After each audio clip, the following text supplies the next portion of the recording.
Lupa subscribe, like, dan share. Oke. Bismillahirrahmanirrahim. Ini saya baca supaya dapat berkahnya ulama-ulama dulu. Karena ini dikarang oleh ulama yang dipakai rujukan seluruh dunia. Begini, qala Ibnu Taimiyah, ma'rifatu sababin nuzuli yu'inu ala fahmil ayat. Jadi mengenali asbabin nuzul itu membantu memahami secara benar ayat itu. Karena tadi kalau ayat itu dipotong itu maknanya bisa kacau kayak tadi famastam ta'tum bihi minhunna fa'atuhunna ujurahun. Kalau diterjemah itu kan mendukung kawin mut'ah. Kalau terjemahnya saja perempuan siapa saja yang pernah kamu nikmati, yang penting kamu bayar, itu kan aliran sesat dan menyesatkan. Itu konteks asbabun nuzul tidak seperti itu. Perempuan yang sudah menjadi istri kamu, seorang lagi perempuan yang sudah menjadi istri kamu, jika sudah kamu hubungan intim maka maharnya harus dibayar penuh. Tapi kalau belum hubungan intim, maharnya hanya wajib separuh. Fanis suma farotum illa ayafuna au ya'falladhi biyadihi uqdatun nikah. Tapi tadi kalau di Indonesia gimana Gus? Ya itu yang repotnya, maharnya itu tadi mau kena atasan dan apa? Bawahan. Wah kacau kalau di Indonesia. Sehingga kita bingung kalau dalam logika Arab kan gitu. Bayangannya kalau cerai, kata Allah fala ta'khudhu min syai'an. Harta yang sudah kamu berikan ke istri jangan diambil lagi. Sampai dilarang ngambil tuh karena jumlahnya banyak sehingga kepikiran ngambil. Kalau di Jawa nggak usah dilarang, sudah tidak akan ngambil karena rukuhnya sudah lusuh. Itu susahnya baca Quran di Jawa ya. Karena dari awal maharnya terlalu apa? Kecil. Terus beliau Imam Suyuti termasuk di sini menyontohkan yang pasti salah kalau difahami, yaitu tadi ayat apa itu fa'inama tuwallu fastamman wajib. Jadi beliau terus meringatkan betapa pentingnya mengenali asbabin. Karena asbabun nuzul itu gampang. Saya ulang lagi, asbabun nuzul itu gampang. Gampangnya begini ya, kan ada satu peristiwa. Misalnya begini, Rasulullah itu kan mengkritik penuhanan Lata dan Uzza. Berhala-berhala itu dituhankan, dikritik sama Rasulullah. Kemudian mereka begini, karena mereka biasa personifikasi Tuhan. Muhammad, kalau Tuhan itu tidak Lata Uzza dan itu terbuat dari batu, lalu Tuhan Anda itu dari apa? Amin fiddotin audhabin, lalu Tuhan Anda ini dari emas apa dari perak? Karena mereka nggak bisa membayangkan Tuhan tanpa dipersonifikasi. Terus Allah menurunkan qul huwallahu ahad, Allahus somad, lam yalid wa lam yulad wa lam yakul lahu kufuwan ahad. Karena otaknya mereka sudah begitu, yang namanya Tuhan itu harus dipersonifikasi. Makanya saya kemarin di Korea seminggu, cerita yang paling unik gini Pak On, ada bos Islam, ada bosnya TKI yang baik. Mereka mengizinkan pekerjanya sholat. Bareng sholat tuh diingeti ke atas ke bawah, kok nggak ada arcanya. Sehingga setelah sholat dibilang, apa saya berikan berhala sekalipun? Karena nggak kebayang ada orang sholat kok tanpa berhala, tanpa Tuhan. Yang kamu sembah itu mana? Kok nggak ada? Apa tak belikan? Jadi unik. Nah teman saya yang satu unik lagi, dia termasuk pegawai Garuda yang derekno saya ke Korea itu orang pegawai Garuda. Dia karena orang kaya biasa ke Eropa kemana-mana. Singkat cerita dia sholat di mall karena nganggep Korea itu sudah negara maju kayak Eropa. Setelah sholat di mall pas asar itu, security-nya nelpon polisi. Pak polisi, di sini ada ritual teroris. Jadi kalau menamakan sholat itu ritual. Jadi artinya apa? Ritual-ritual yang kita lakukan itu macam-macam cara pandang. Orang ateis itu kan Cina, kan Korea itu kan ya Cina lah, Korea, Jepang, RRC itu kan sipit gitu. Itu ya yang namanya ibadah sembahyang harus ada patungnya atau ada arcanya atau ada benda-benda. Orang Islam kan nggak ada sama. Makanya mereka itu kok bisa? Problemnya kita, saya ulang lagi, ini problemnya. Problemnya kalau ada itu ya repot. Begini misalnya, ini masih tentang asbabun nuzul. Ini contoh terakhir tentang masih asbabun nuzul. Umar radhiyallahu anhu, sahabat Umar itu kalau mencium Hajar Aswad itu sambil gedumel. Tidak berdoa tapi gedumel. Masyhur. Itu ada di Bukhari. Alim tu annaka hajarun la tadur wa la tanfa walau la anni ra'aitu Rasulullah qabbalaka ma qabbaltuka. Saya tahu loh. Nyium Hajar Aswad dicium, tapi sambil gedumel. Saya tahu loh, kamu hanya batu, gak mandoroti, gak manfaati. Kamu jangan GR, saya cium itu jangan GR. Kalau saja saya tidak melihat Rasulullah mencium kamu, maka saya ada sudi nyium kamu. Dah gitu aja. Terus itu tiap nyium Hajar, itu tidak doa. Kalau kamu kan nggak minta kaya, minta macam-macam. Kalau Umar malah gitu. Nah, kenapa demikian? Itu ada asbabun nuzulnya. Umar itu saksi sejarah. Ketika Rasulullah Fathi Mekah, Nabi kan tawaf terus mencium Hajar. Itu di belakang masih banyak orang kafir. Kebetulan Umar masih di sana. Sudah Islam Umar, tapi dia di belakang. Dengar orang-orang kafir, Muhammad itu tua aneh. Katanya melarang nyembah batu. Ternyata dia nyembah batu. Jadi Nabi nyium Hajar Aswad itu dikira nyembah. Katanya ngelarang nyembah batu, tapi dia kok nyembah batu. Karena Nabi mencium Hajar Aswad. Nah, karena untuk menghilangkan stigmasi itu, Umar tiap nyium Hajar Aswad ngomong gitu. Kan ada sound system, mungkin jadi sound system. Supaya jelas bahwa penciuman ini bukan karena menyembah. Artinya mudah sekali kenapa Umar ngomong gitu, karena asbabun nuzulnya seperti itu. Coba kalau kamu tidak tahu asbabun nuzul, Umar maksudnya gimana? Gak doa, gak apa kok malah ngomong gitu kan. Tapi kalau kamu tahu asbabun nuzul, Umar itu yang mendengar komentar orang sama ketika kita tawaf itu kan 3 pertama kan kita lari-lari kecil. Itu ceritanya juga gitu. Rasulullah itu hidup di Medina, terus diterkenalkan miskin. Medina itu kota wabak, kota penyakit, endemik. Dulu Medina, Yasrib itu kota endemik. Sehingga kata orang kafir-kafir Mekah, yaji ulihadal bait kaumun qad wahanat huma Yasrib. Nanti akan datang satu komunitas kaum yang sudah lemas karena kena penyakit TBC dari Yasrib. Nabi dengar itu makanya terus bilang ke para sahabat, tunjukkan kalau kamu kuat dengan cara lari 3. Terus pakai pakaian yang kelihatan maco, yaitu yang dipakai lelaki-lelaki. Bahunya dikelihat. Nah, setelah Rasulullah wafat, Umar menggantikan beliau setelah Abu Bakar. Umar bilang gini, sebetulnya tawaf seperti ini, yaitu lari pertama 3 putaran pertama lari dan memperlihatkan pundak seakan-akan orang maco itu sudah nggak perlu. Karena alasan itu sudah tidak ada.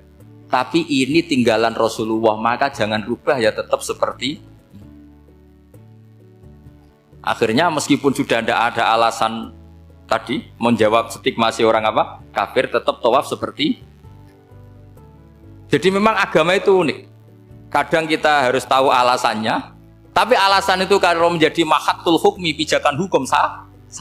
Misalnya kamu terus bilang gini, ya berarti tawaf sekarang bebas, gak perlu seperti itu. Kan alasan itu sudah tidak ada. Nah di sini pentingnya riwayat. Riwayat itu begini, logikanya sudah nggak ada, tapi kaifiah itu, cara itu masih kita terus. Dan itu memang, saya ulang lagi, harus tahu asbabun nuzul. Saya beri contoh ya misalnya, wa idza darabtum fil ardi falaysa 'alaikum junahun an taqsuru minas shalah. Terus ayat di mana? In khiftum ayyaftinakumul ladzina kafaru. Jika kamu pergi dalam keadaan takut ditangkap orang kafir atau takut diculik orang kafir, maka kamu boleh mengqasar sholat. Itu jelas ada ayat in khiftum ayyaftinakumul ladzina kafaru. Jika kamu takut diculik orang kafir. Sehingga ketika ba'da Fathi Mekah, setelah Mekah dikuasai Islam, Umar tanya, ya Rasulullah, kenapa engkau masih sholat qasar?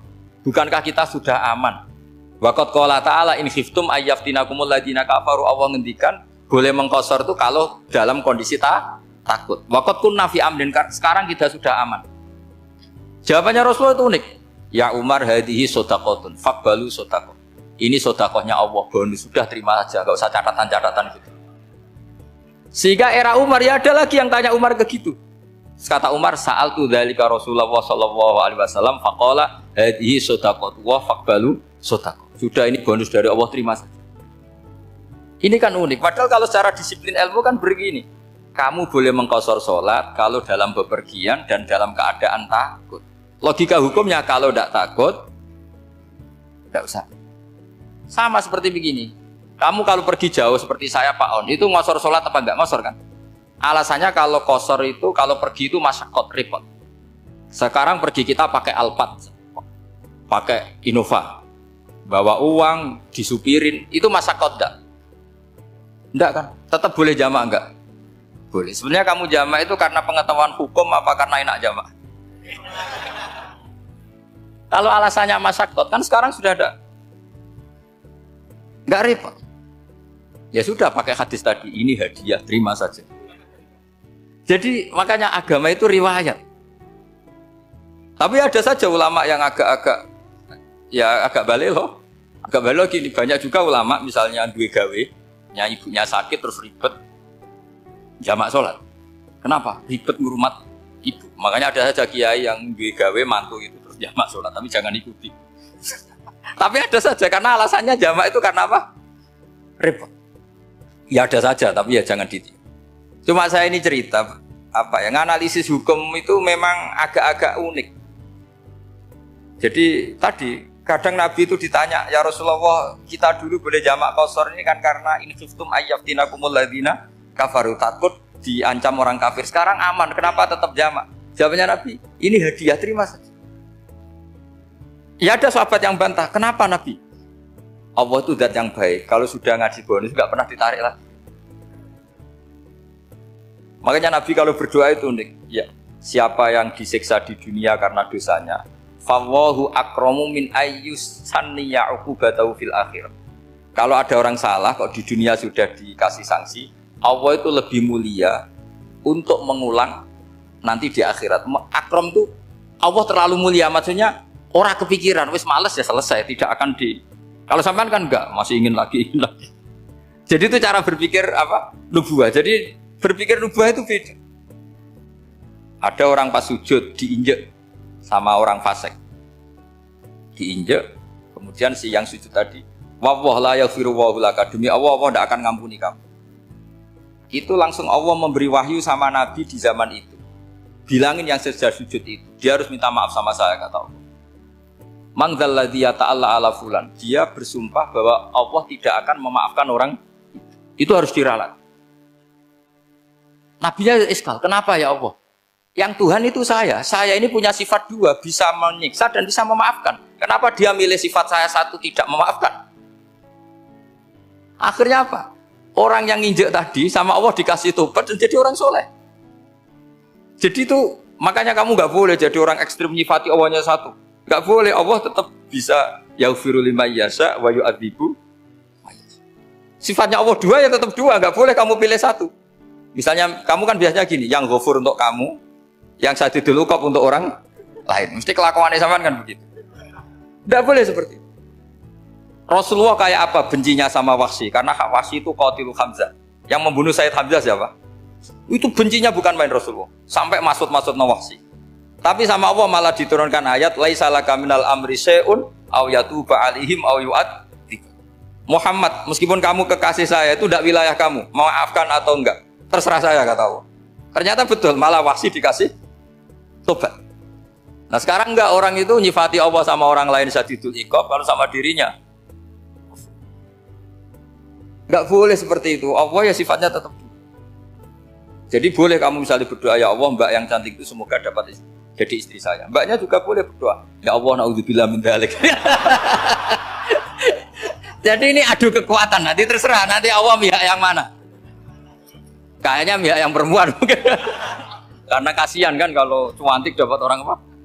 Jelek. Saya tuh andaikan boleh fatwa fikih, yang saya haramkan tuh orang jelek dapat orang jelek. Karena kasihan anak-anaknya, tahu-tahu jelek banget. Jadi dengan kasihan itu. Jadi dalam Islam itu seperti itu. Jadi apapun benci kita sama musuh kita, Allah bisa saja memperlakukan musuh kita secara baik. Karena Allah itu yaghfir. Tetapi kita harus sifati Allah yaghfiru liman yasha wa yu'adzibu.